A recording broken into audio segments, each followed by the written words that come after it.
প্রিয় শিক্ষার্থীরা আসসালামু আলাইকুম। ছোটনদী চ্যানেলে তোমাদের সকলকে স্বাগতম। আজকে আমরা সপ্তম শ্রেণীর বাংলা বইয়ের 10 তারিখে যে ষান্মাসিক মূল্যায়ন রয়েছে সে বিষয়ে আলোচনা করব এবং এখানে তোমাদের জন্য প্রয়োজনীয় উত্তরটি দেওয়া থাকবে। এখানে যেটি রয়েছে তোমরা একটু মনোযোগ সহকারে দেখবে। বিদ্যালয়ে সচেতনমূলক একটি সভা আয়োজন করা হবে। এই সভায় আমাদের প্রাত্যহিক জীবন এবং চারপাশে নানা সচেতনমূলক বিষয় নিয়ে আলোচনা করা হবে। এ সভায় উপস্থিত থাকবেন এলাকার বিশিষ্ট ব্যক্তিবর্গ, বিদ্যালয়ের প্রধান শিক্ষক, সকল শিক্ষক ও শিক্ষার্থী। এক নম্বর তোমাদের জন্য জোড়া একটি কাজ রয়েছে, যে জোড়ায় আলোচনা করে নিজের কাজগুলো একভাবে করো।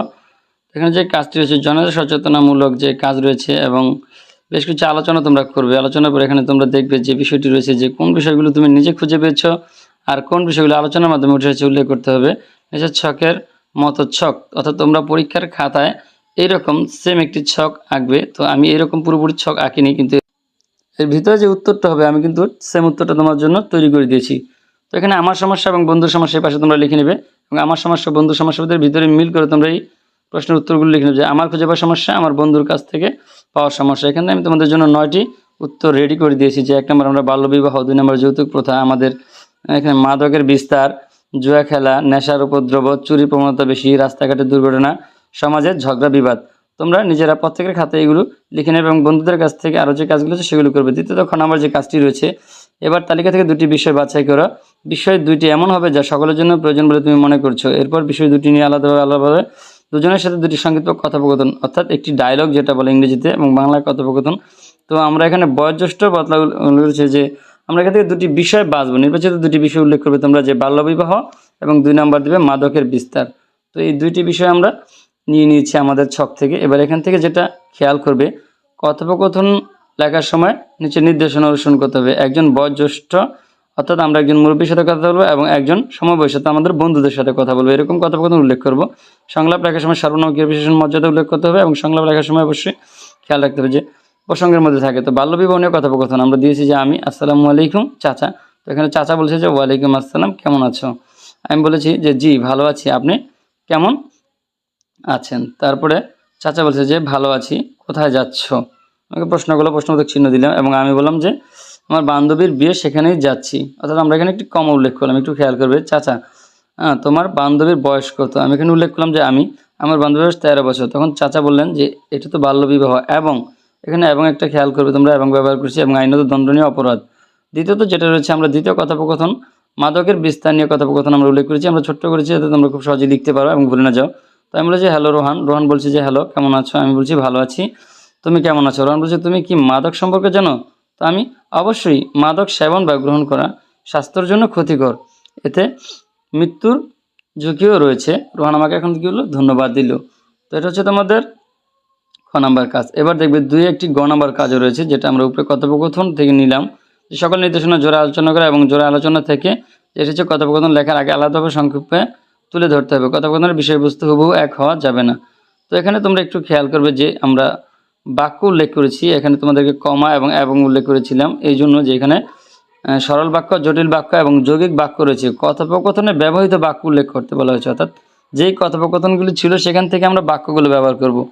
এখানে আমরা সরল বাক্য ব্যবহার করেছি, ভালো আছি, আপনি কেমন আছেন।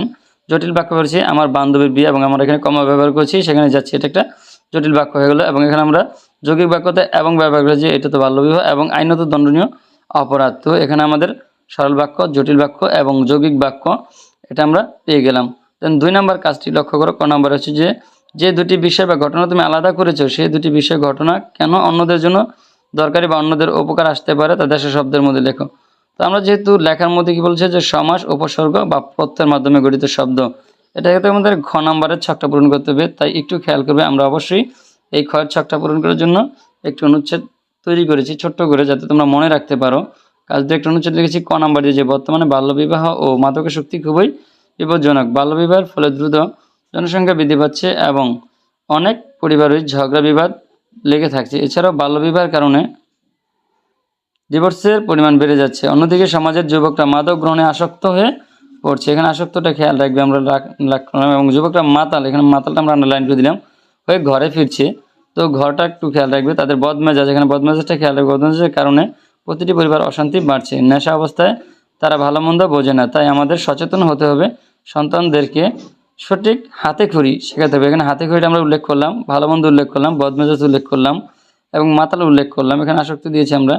এখানে ঘর রয়েছে। এই বিষয়গুলো আমাদের অবশ্যই পরবর্তী কাজে লাগবে। তো এখানে আন্ডারলাইন করেছি, তোমরা আন্ডারলাইন করবে না, তোমরা জাস্ট একটু দেখে রাখবে।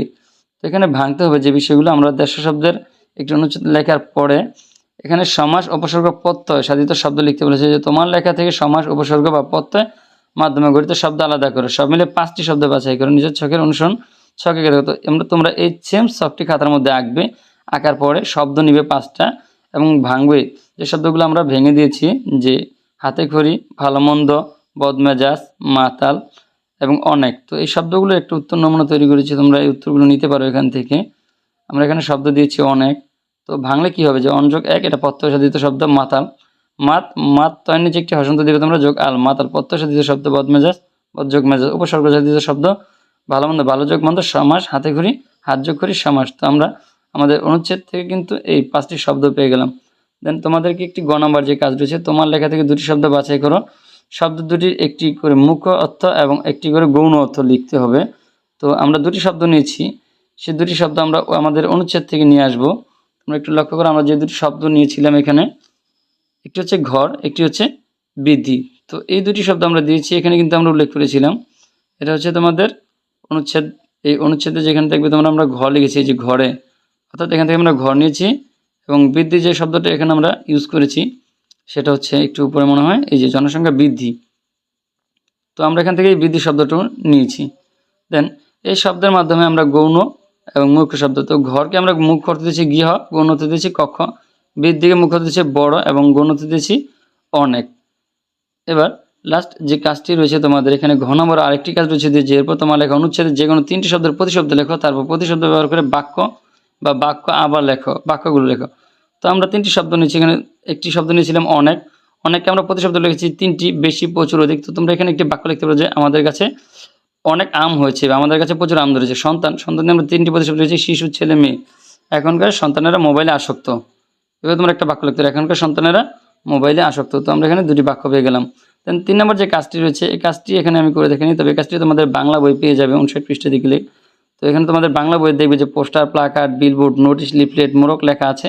ওখান থেকে তোমরা বইটার সাথে নিয়ে যেতে পারো যদি 2 নম্বর থাকে, অথবা তোমরা 2টি একটা লিফলেট আমি তোমাদেরকে বলবো যে তোমরা প্লাকার্ড কাটতে পারো।